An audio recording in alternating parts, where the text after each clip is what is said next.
mesmo, abra sua Bíblia no Salmo 3. Eu tinha prometido que nós faríamos uma exposição mais detalhada no primeiro salmo, por ser a introdução, e nos demais salmos nós faríamos uma exposição até onde possível única, né? Não faríamos 2, 3. Então o Salmo 2, a gente já passou por ele, mas tem muito mais para a gente aprender? Tem muito mais. Eu digo para vocês que se estivéssemos pregando todos os dias, como acontecia com Spurgeon, não sei se na igreja dele havia culto todos os dias, mas ele pregava todos os dias, provavelmente então havia, né? E fizéssemos isso no Salmo 2, todos os dias teria mensagem no Salmo 2, é uma riqueza assim. Então com isso eu quero dizer, não deixe de meditar no Salmo 2, de voltar sempre nele, no Salmo 1, mas nós vamos avançar. Outra coisa é dizer, lembrar os irmãos que uma vez que o Salmo 1 é a introdução e ele mostrou a diferença entre quem é de Deus e quem não é, todos os salmos farão isso. O Salmo 2 falou do motim dos homens perversos contra Deus e o seu ungido, que é Jesus Cristo, e pacientemente Deus no final ainda diz: beijai o filho, arrependam-se dessa rebelião, beijai o filho. Ali está mostrando o mesmo que foi falado no Salmo 1, nesse sentido. Qual é a diferença entre crente e não crente? O não crente odeia a Deus, odeia o filho, odeia a sua palavra. O crente livremente se prostra e beija, no sentido de rendição, no sentido de submissão. Então, algo semelhante nós vamos ver aqui no Salmo 3. Como eu disse, o tema vai ser quando a queixa é confiança. Quando queixar-se significa confiar. Esse é o tema.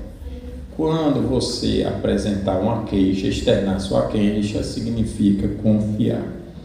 E nós vamos começar lendo juntos a partir do título.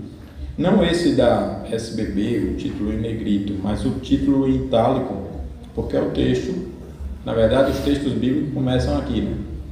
Nesse título em itálico. Esse texto, esse título está no original. Então vamos começar com ele aqui. Vamos juntos? Salmo de Davi, quando fugia de Absalão, seu filho. Senhor, como tem crescido o número de meus adversários, são numerosos os que se levantam contra mim, são muitos os que dizem de mim, não há em Deus salvação para ele. Porém, tu, Senhor, és o meu escudo, és a minha glória e o que exaltas a minha cabeça. Com a minha voz clamo ao Senhor, e ele do seu santo monte me responde. Deito-me e pego no sono, acordo porque o Senhor me sustenta. Não tenho medo de milhares do povo que tomam posição contra mim de todos os lados. Levanta-te, Senhor, salva-me, Deus meu, pois feres os queixos a todos os seus inimigos e aos ímpios quebras os dentes. Do Senhor é a salvação, e sobre o teu povo a tua bênção. E Salmo 3 é o cântico de uma alma ferida, mas que continua confiando. Davi está, como nós já vimos no próprio título, fugindo, traído pelo próprio filho, alguém que era seu parente, alguém do próprio povo dele, e expulso da cidade santa. Esse é o contexto. Tudo parece então ali perdido, e no entanto, desse, digamos assim, vale de aflição, nasce essa bela oração, não de desespero, mas de fé. Está demonstrando aqui a sua confiança, a sua dependência, a sua fé. E assim é, irmãos, nas nossas vidas, na vida de um crente de verdade, o campo de batalha entre a dor e a confiança. Na nossa vida é da mesma forma que aconteceu com a vida de Davi. É um campo de batalha entre dor e confiança. Nós sofremos por nossa fé. Nós sofremos por sustentar biblicamente posições sólidas, absolutas, sobre qualquer tema, que são óbvias até, e mesmo assim nós defendemos, não como muitos estão defendendo, defendem naturalmente, defendem porque é o óbvio, é o lógico, mas não defendem pela fé bíblica. E hoje em todo lugar há uma atenção para o comportamento das pessoas com relação à sua fé. Se ela for uma fé cristã, essas pessoas estão proibidas de viver. Quando se pergunta para os pais homeschoolers, por que você ensina? Você quer ensinar seu filho? Eles ficam atentos à questão da fé. Se a pessoa disser por causa da palavra de Deus, o Estado cai em cima. Por quê? E por que o Estado quer adotar esse outro padrão? Aí ele diz, não é por fé. É por fé. É que vocês estão odiando a minha fé para impor a de vocês. Mas eles não admitem. Eles não querem, eles querem dizer que não existe uma neutralidade. Não existe neutralidade. Todo mundo está vivendo por fé.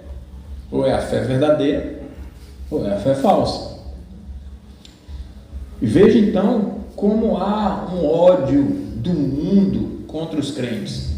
Agora, uma coisa que nos faz sofrer muito é você enfrentar perseguições dos seus próprios parentes em Cristo, o irmão em Cristo. Isso é terrível, mas é o que já está se tornando comum no nosso meio hoje. Aquilo que a Bíblia profetizou lá atrás, irmão contra irmãos, pastores contra pastores, isso é uma realidade hoje. Já a perseguição aqui era Davi com seu próprio filho, Davi com alguém que era Israel tanto quanto ele, mas que estava agindo contra ele, era Absalão e todo o seu exército, Absalão e um número enorme de outros israelitas. É como hoje. Imagine assim que nós estejamos aqui e de alguma forma ensinando algum tema, da mesma igreja do Tijuco se levantem outros contra. E começa a perseguição.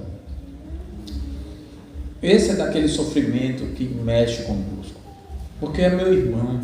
Depois leia, nós vamos passar por ele, mas já para aproveitar, leia o Salmo 55. O salmista dizendo lá, mas que dor terrível eu estou sentindo, porque quem está me perseguindo não é o outro lá de fora, é o meu irmão, é o meu amigo, é aquele que andava comigo, é aquele que me abraçava e agora age assim. Então você imagine a dor, no caso aqui de Davi, ele era pai de Absalão, então já tem essa dor. Eu fiquei pensando assim, imagina meus 3 filhos, um dos 3 ou os 3, sendo justamente as pessoas que se levantam contra mim. Terrível isso, porque filho, a gente sabe como é. Já Deilson é o mais inexperiente aqui, né? Sabe como é? É um sofrimento para nascer. Você se dedica, você se transforma.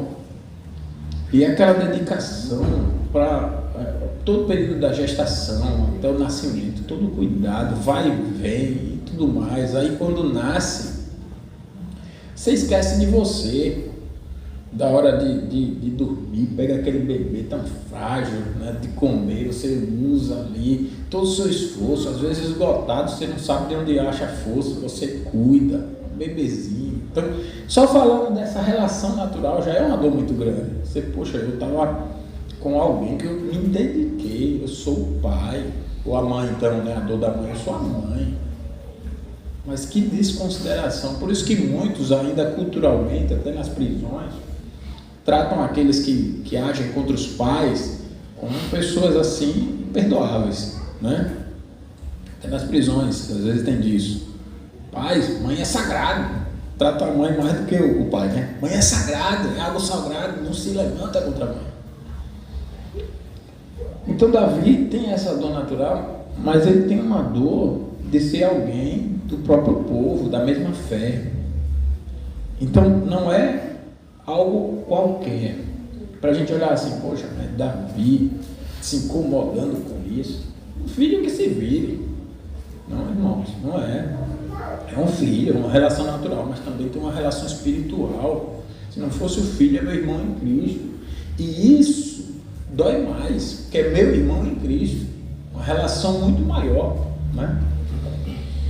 E a nossa vida é um campo de batalha entre isso, entre a dor e a confiança, porque você está vivendo a verdadeira fé e enquanto vive, você se expõe em casa a começar com o lar. Às vezes é o marido não compreendido pela esposa, a esposa não compreendida pelo marido. Eu estou falando desse assunto. Não estou falando daquelas brigas comuns de casais, nem de outras situações que daí é nossa cegueira e rebelião. Mas do que Deus quer para a nossa vida, do padrão de fé, do estilo de vida cristã. São os pais que não são compreendidos pelos filhos, são os filhos com seus pais, é um parente ou outro. E assim vai a vida, muito difícil. E nesse conflito, o que aprendemos é que a fé não cala diante de Deus. Ela reclama a Ele. Quando eu tenho fé, eu não me calo com relação à minha dor por causa da minha fé. Escutem bem isso. Qual é a evidência de que eu tenho fé? É quando eu apresento a Deus a minha dor. É quando eu manifesto para Deus as minhas queixas. Eu confio a Deus toda a minha situação em oração piedosa, santa. Então, vamos ver como nas queixas de Davi já resplandece essa confiança e resplandece até inclusive o rosto de Cristo, o verdadeiro rei que sofreu, confiou e venceu por nós, porque até Jesus fez isso, e Jesus é apresentado aqui pela vida de Davi. Nós temos aprendido sobre os ofícios de Cristo. Cristo foi, cadê as crianças? Quais são os ofícios de Cristo? Cristo foi profeta, sacerdote e rei. Então todo profeta representou Cristo, todo sacerdote representou Cristo, todo rei representou Cristo. Então Davi, na verdade, vive as realidades que Cristo vai viveu depois, de forma perfeita. Então a primeira lição está aqui nos versos 1 e 2, leve sua queixa a Deus. Olha só, Senhor, como tem se multiplicado, como tem crescido o número dos meus adversários. São numerosos os que se levantam contra mim, são muitos os que dizem de mim, não há salvação para ele em Deus. A primeira lição, então, do texto é: leve sua queixa para Deus. A queixa é aquilo que nos incomoda. Isso pode ser algo bom ou ruim, né? A reclamação é um clamor de novo, repetido, reclamação. Clamar novamente, né? Então, aquilo que me incomoda, se for obviamente a santidade, essa queixa é pecaminosa, essa reclamação é pecaminosa. Eu estou me incomodando com o que é certo, então eu tenho que me corrigir. Nós não estamos falando disso.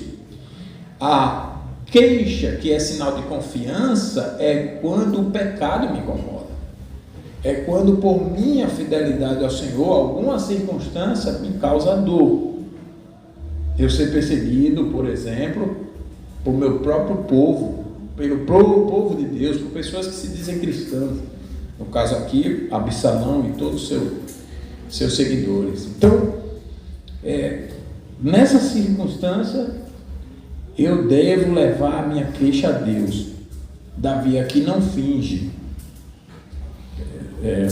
ser forte, não finge não sofrer, não se incomodar. Ele expõe sua dor diante de Deus. E isso, escute bem, irmãos, é fé.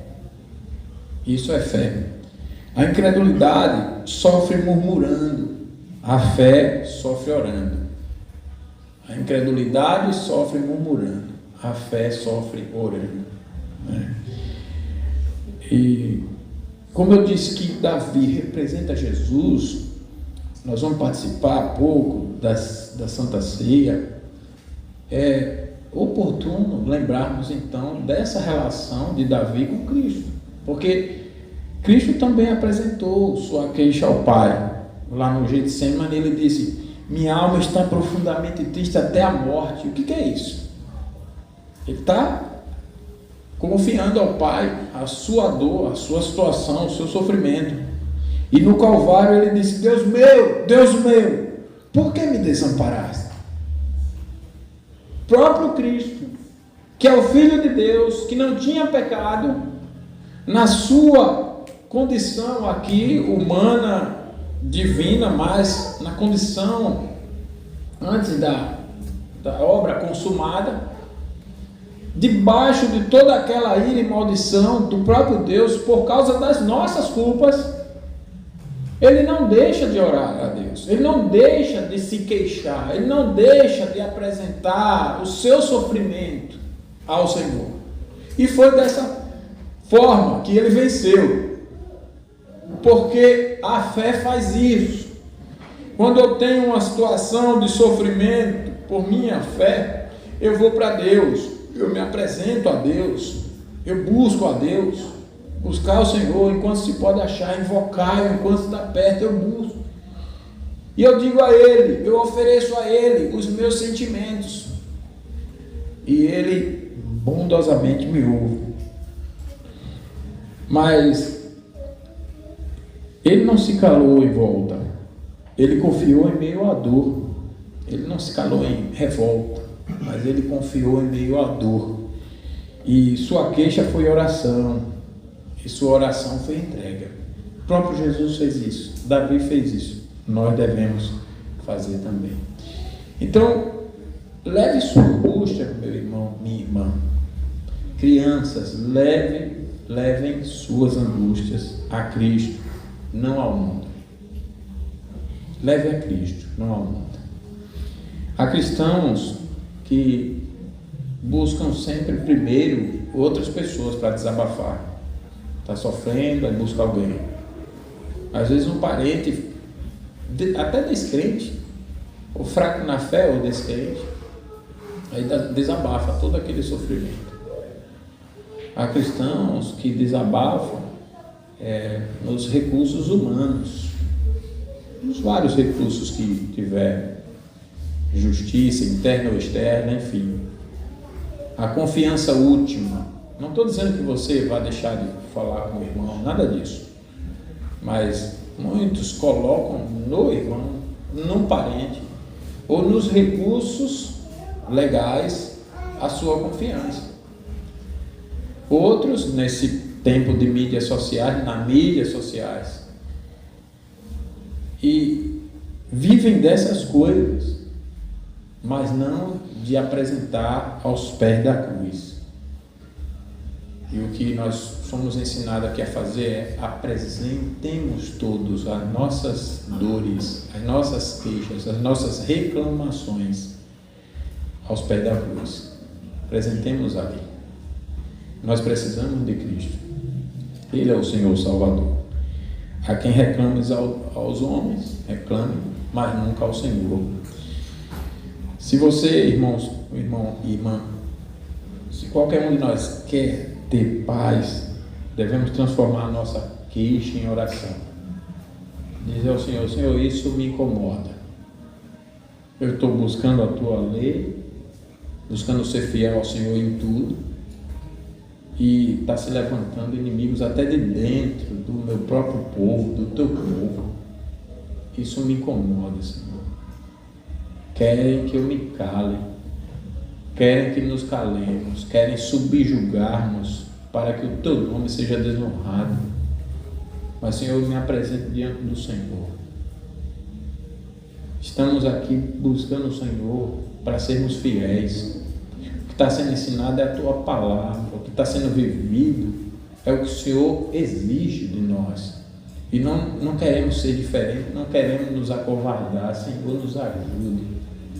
Senhor, nos renove, nos fortaleça, subjugue os planos perversos, os homens ruins, os inimigos teus, que eles caiam, que seus planos não prosperem, mas tenha misericórdia do teu povo, tenha misericórdia de mim, tenha misericórdia de nós, ajude-nos a sermos fiéis ao Senhor, mesmo diante de toda essa perseguição, mesmo diante das dores, das perdas que nós teremos aqui em função de adotarmos uma postura de fidelidade, mas nos ajude para que não sejamos infiéis em momento algum. Essa deve ser a nossa oração, não esconder nossa dor de Deus.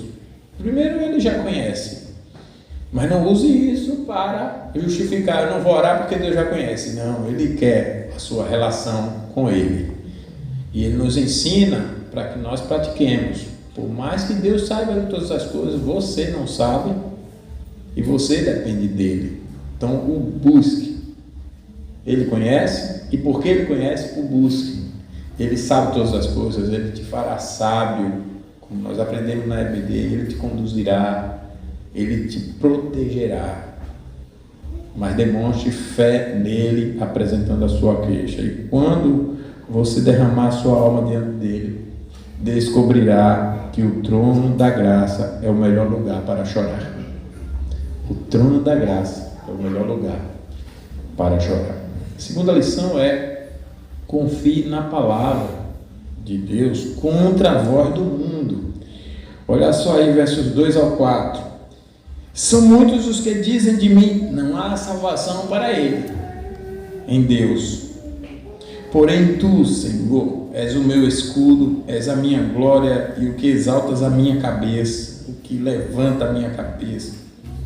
Com a minha voz clamo ao Senhor, e Ele do seu santo monte me responde. O mundo diz: não há salvação. E o que eu faço? Eu ouço a voz de Deus. A ferida mais profunda aqui de Davi era a espada de Absalão. Ou melhor, não era a espada de Absalão, mas a zombaria dos ímpios. Nem Deus pode salvá-lo. Não era aquele sofrimento físico, mas eram essas palavras. É disso que ele fala aqui. É isso que mostra o seu incômodo. O que incomoda Davi? Se você perguntasse: Davi, o que mais está te incomodando nessa situação?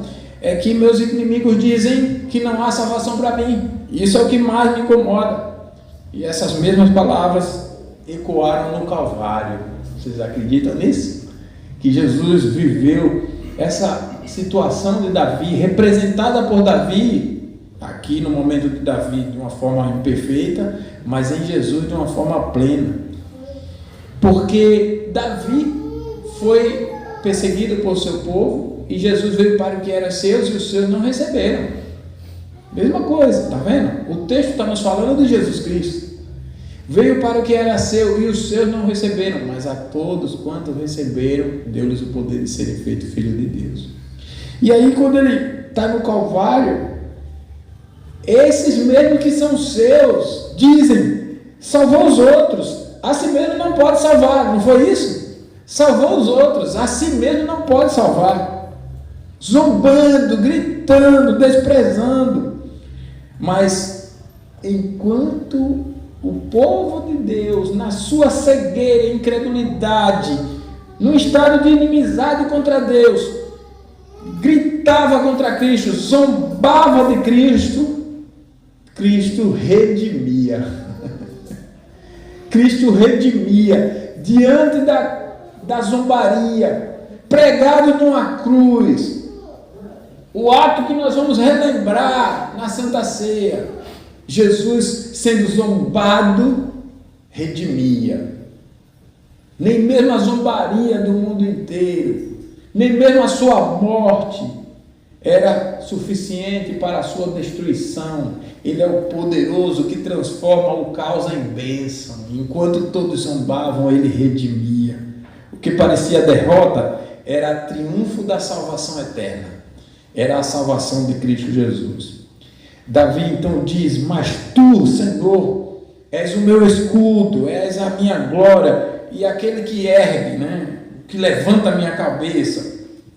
Ele coloca aqui, és a minha glória e o que exaltas, na versão Almeida atualizada, o que exaltas a minha cabeça, o que levanta a minha cabeça. E nós, com ele, dizemos o mesmo, mas com mais condição, porque Davi não estava com a revelação completa, não que ele tivesse com dúvida, não estava, mas nós temos a revelação completa, nós temos tudo o que é revelado sobre Deus, sobre Jesus, sobre sua salvação, sobre a vontade do Senhor. Então nós estamos em vantagem em relação a Davi, com condição maior de viver essas verdades de Davi. E Cristo aqui sendo o nosso escudo, como foi o de Davi, porém nós já conhecendo como foi a sua morte, como foi o seu sofrimento, como foi a sua vitória na cruz. Nossa glória é o Cristo ressuscitado, e o levantador da nossa cabeça é o Cristo exaltado diante do Pai. E o mundo, irmãos, ainda grita hoje. Eu não acho que não, mas o mundo ainda grita hoje. Onde está a salvação de vocês? Olha como o mundo quer, com essas formas sofisticadas de subjugar direitos. Não, nós vamos impor a nossa maneira de educar crianças. Nós vamos subjugar direitos. Não vai ter essas liberdades. Liberdade é o que a gente disser. O que é que eles estão dizendo em última instância? Cadê o Deus de vocês? Olha como nós somos poderosos. Nós mandamos na economia, na política, nós mandamos na cultura e até na religião. E vocês vão ver, ai de vocês. É isso que diz o mundo. Você acha que não? Mas nós respondemos no trono e dentro de mim. E respondemos dessa forma quando nos apresentamos diante do Senhor com nossas orações, para que Deus nos sustente na fidelidade nele. Quando nos apresentamos diante do Senhor em oração santa, de maneira que Deus nos sustenta na fidelidade a Ele, nós respondemos para o mundo: eu sei onde está meu Deus, Ele está no trono, e Ele está transformando a ação de vocês em bênção. Ele está transformando toda essa perseguição em meio de graça.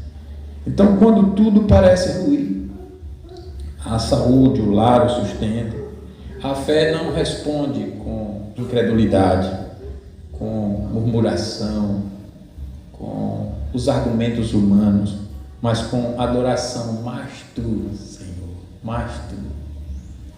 Olha que coisa maravilhosa, uma conjunção adversativa, mostrando o contraste.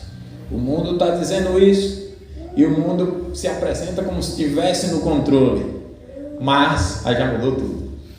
Não é verdade. E o primeiro entendimento é: mas tu.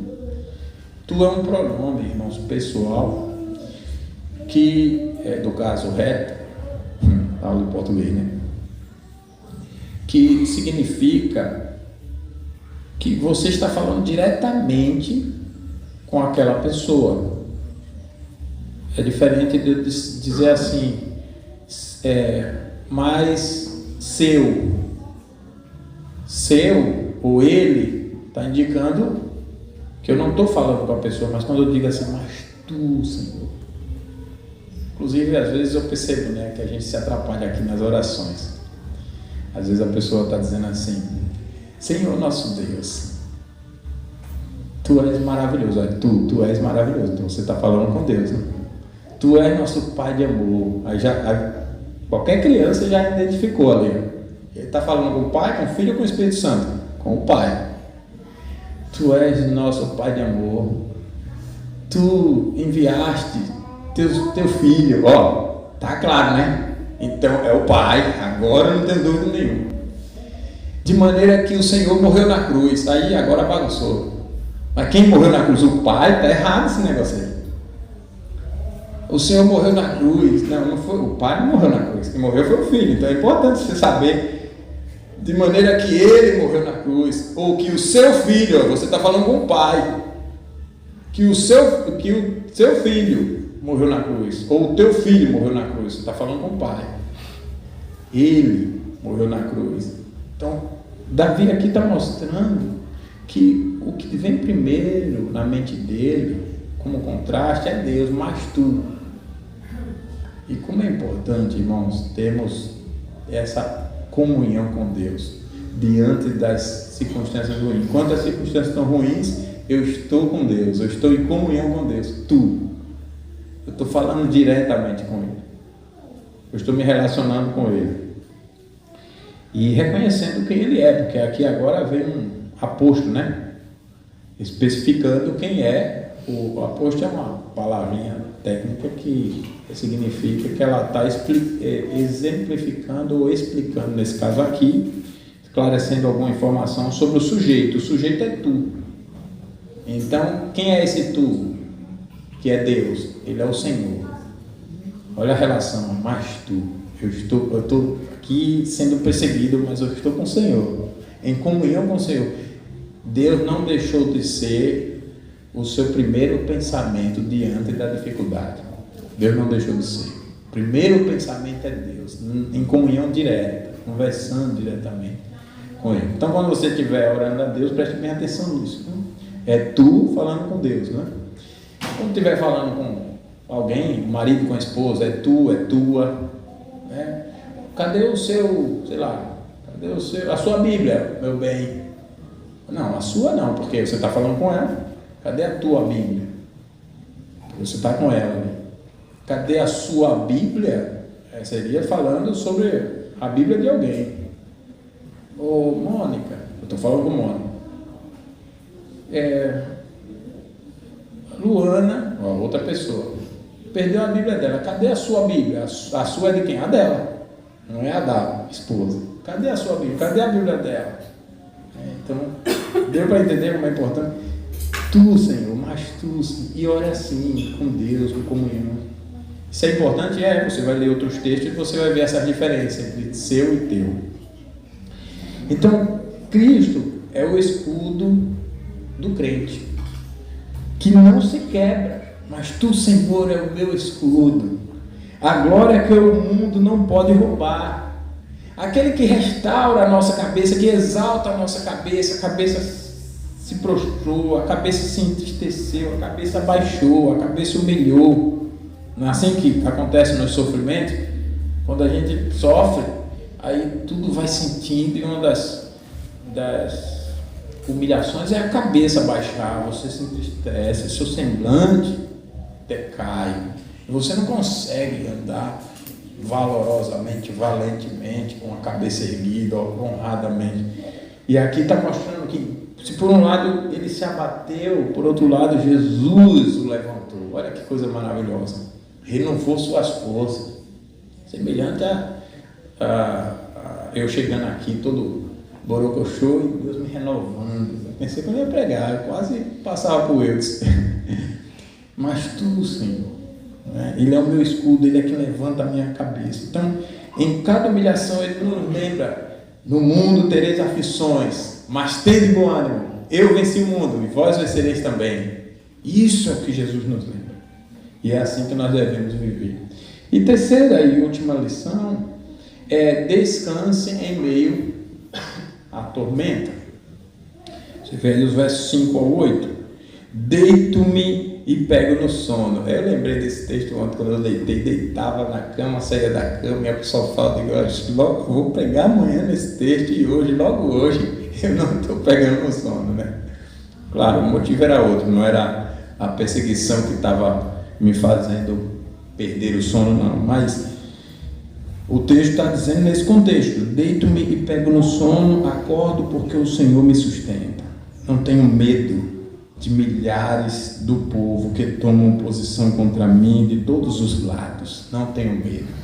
Olha, é para viver esse padrão do cristianismo, mas ninguém vive. Aí a fé verdadeira diz: eu não tenho medo de quem se levanta, de quem fala. Não tenho medo. Eu vou viver na presença do Senhor, com humildade, não uma fé arrogante, mas eu vou viver na presença do Senhor. Levanta-te, Senhor, salva-me, Deus meu, pois fere nos queixos a todos os meus inimigos, e aos ímpios quebras os dentes. Do Senhor é a salvação. Olha, coisa maravilhosa. E sobre o teu povo a tua bênção. Do Senhor é a salvação. Ele não deixou de falar com Deus. Sobre o teu povo a tua bênção. Sobre o teu povo a tua bênção. Davi então dorme cercado de inimigos, mas amparado por Deus. Isso é mais que coragem, irmãos. Isso é mais que coragem. Isso é fé ativa. A fé em ação. Você está perseguido por inimigo numa situação hostil e você descansa no Senhor. Veja, ele está orando ainda. Ele está numa doce canção, numa maravilhosa oração com o Senhor. Orando ao Senhor, uma oração bela que ele escreve, não quer perder, pelo respeito que ele tem com esse meio de graça, essa bênção que é orar. Ele não quer errar as palavras, então ele anota a própria oração, tenta fazer da melhor forma possível, e Deus a separa como sua palavra, de tão digna que é. E o que ele afirma, aprovado por Deus, é que diante de seus inimigos, ele consegue descansar naquela comunhão com Deus. Ele consegue. Tem pessoas que sem perseguição não dormem. Tem crianças usando ansiolíticos, a base de ansiolítico para conter ali aquela ansiedade, falta de paz, de sossego. Então imagina se vai descansar com perseguições por causa da fé. Não vai. Se problemas menores me deixam ansioso, eu não vou descansar em problemas maiores. Davi mostra a postura correta da fé. O sono da fé é o descanso de um coração entregue.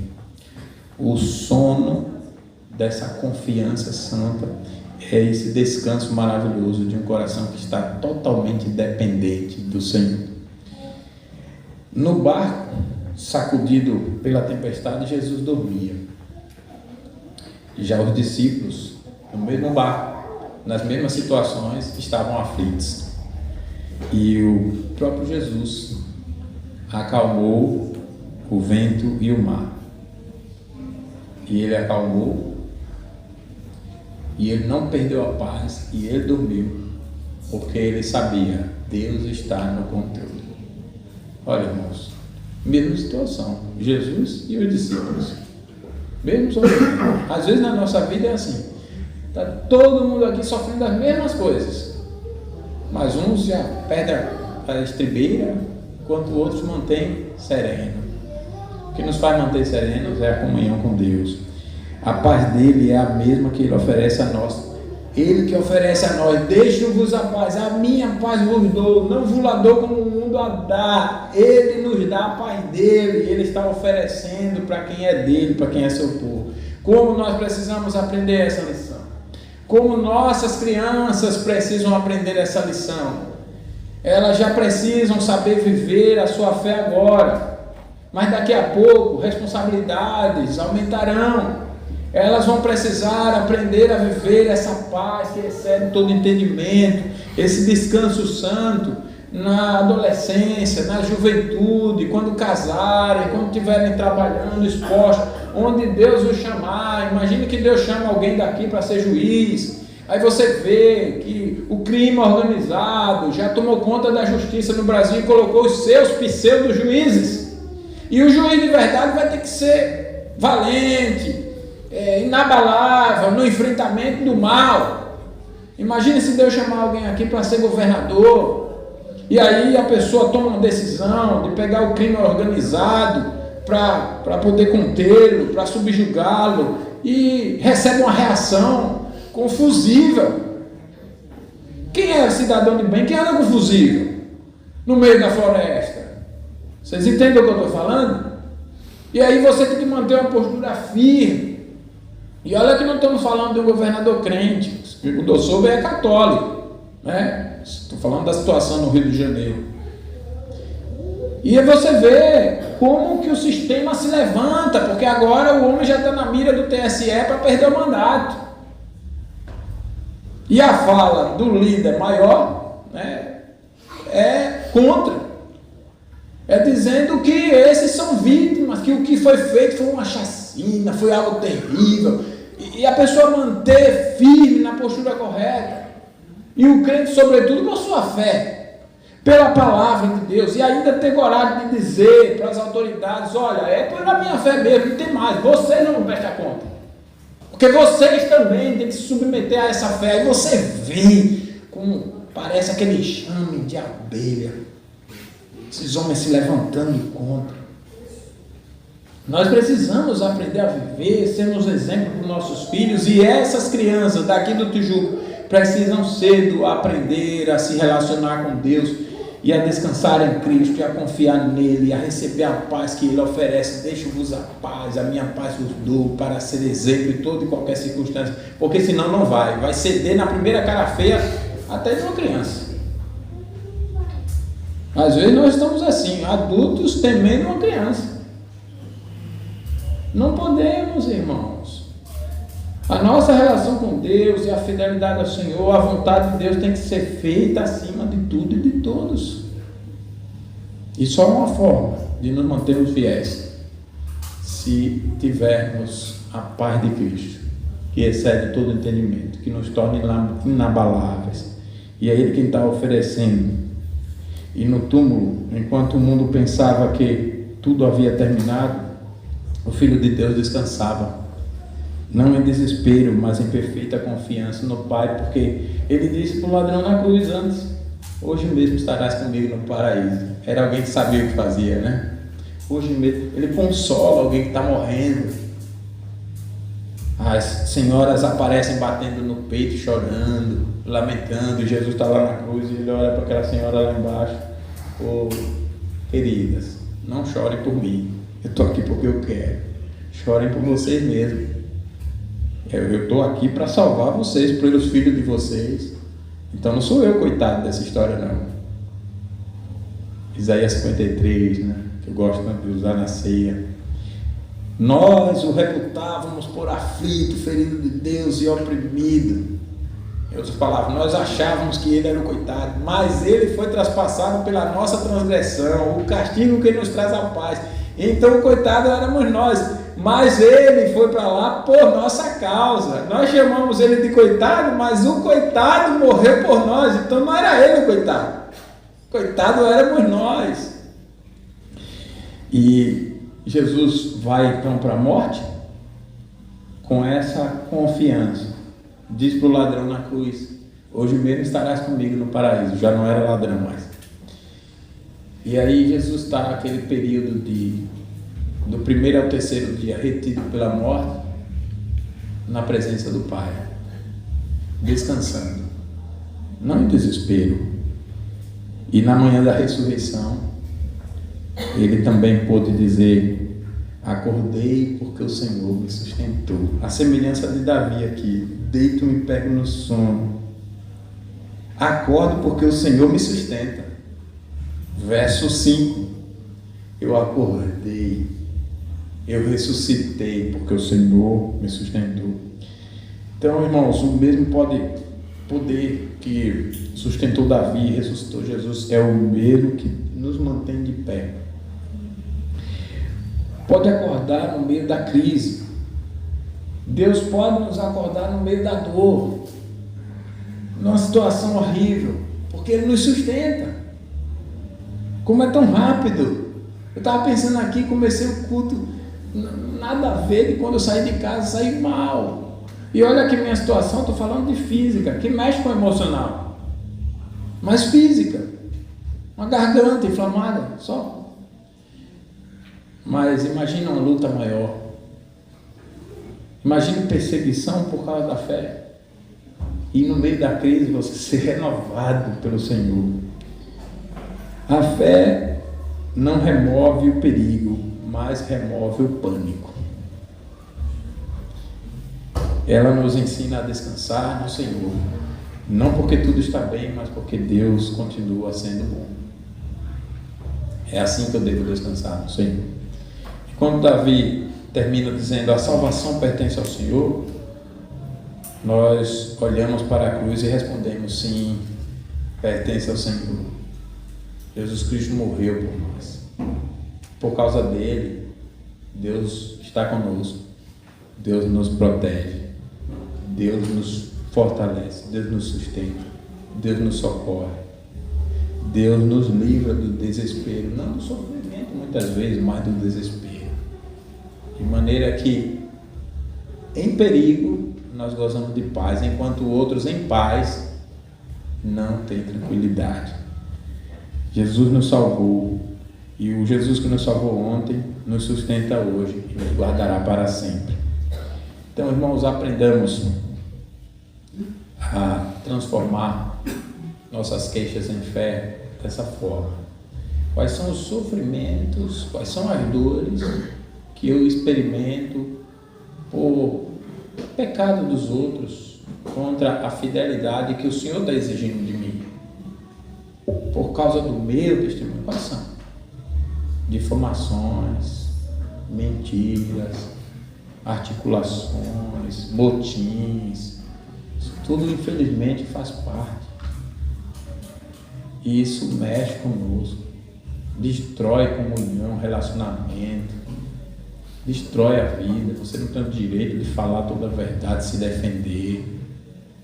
As situações são cada vez mais covardes. Então, se você está sofrendo isso, se é por isso e não por causa do seu pecado, porque por pecado aí nós vamos ter outro salmo, né? Davi, por exemplo, 51, ele pecou adulterando e ele teve a confissão do pecado, a situação é outra. Mas em relação à fidelidade ao Senhor, qual é o teu sofrimento? Transforme essas queixas em fé. Apresente a Deus, não esconda nada. Senhor, isso me incomoda. Senhor, estou aqui nessa situação. Não significa que você não vá compartilhar com o irmão, com sabedoria, né? Não transformando em fofoca, ou seja lá o que for. Mas busque o Senhor. Quando o coração doer, ore como Davi. Quando o mundo zombar, confie como Cristo.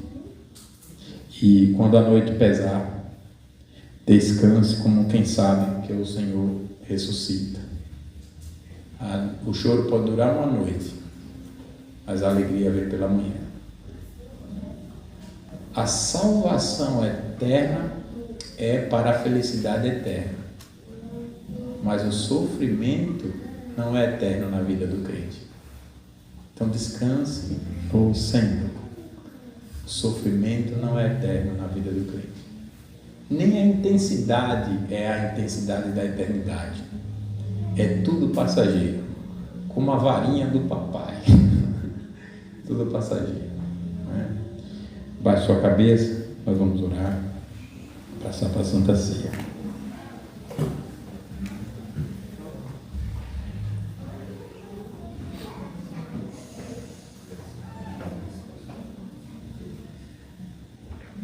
Senhor, nos perdoe por muitas vezes nos queixarmos para tantos e de tantas formas, ao invés de buscarmos o Senhor.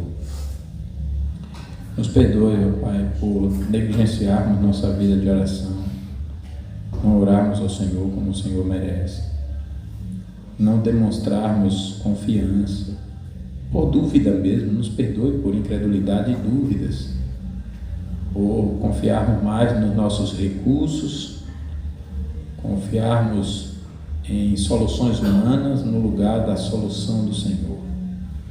Não que sejamos negligentes com o que devemos fazer, mas no fato de não apresentarmos nossas queixas ao Senhor. E quando não apresentamos, quando não reclamamos a Ti, quando não oferecemos nossos sentimentos, nossas dores ao Senhor, aprendemos hoje que é sinal de incredulidade, de desconfiança.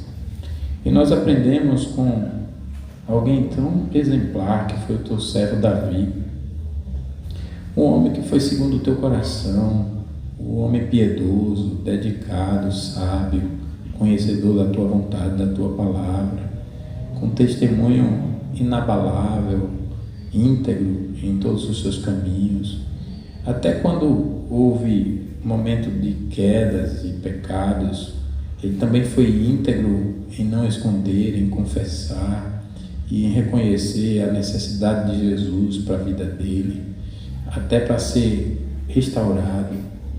E mais que isso, Pai, nós aprendemos com o testemunho de Jesus Cristo, a quem Davi representava, teu filho bendito que não teve pecado algum e que veio da tua presença para o mundo como Deus que era e se fez homem, e ainda que sem deixar de ser Deus, ele se esvaziou dessa glória divina, da sua autoridade, de maneira que ele se colocou numa posição de pecado, debaixo de maldição, para conquistar, pelos méritos dele, de volta toda a autoridade no céu e na terra, porém agora como homem, ainda que também sendo Deus. E ele se humilhou, mas também foi exaltado. E em tudo isso ele não pecou contra o Senhor, e ele apresentou, mesmo sem pecado, apresentou suas queixas ao Senhor, apresentou os seus sofrimentos, as suas reclamações, aquilo que incomodava, que clamou, que diz tanto, ó Pai: Deus meu, por que me desamparaste? Mesmo não vendo a resposta do Senhor em momentos de oração, Jesus não deixou de clamar, mesmo se queixando por não ver a resposta, mas ele demonstrou que confiava no Senhor.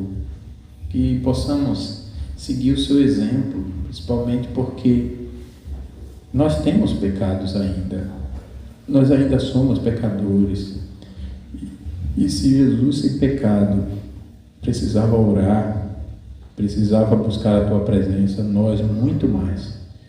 Ajude-nos, ó Pai, a nos arrependermos de fato desse pecado, de não apresentarmos ao Senhor, seja individualmente, seja como igreja, as nossas dores, os nossos sofrimentos por nossa fé.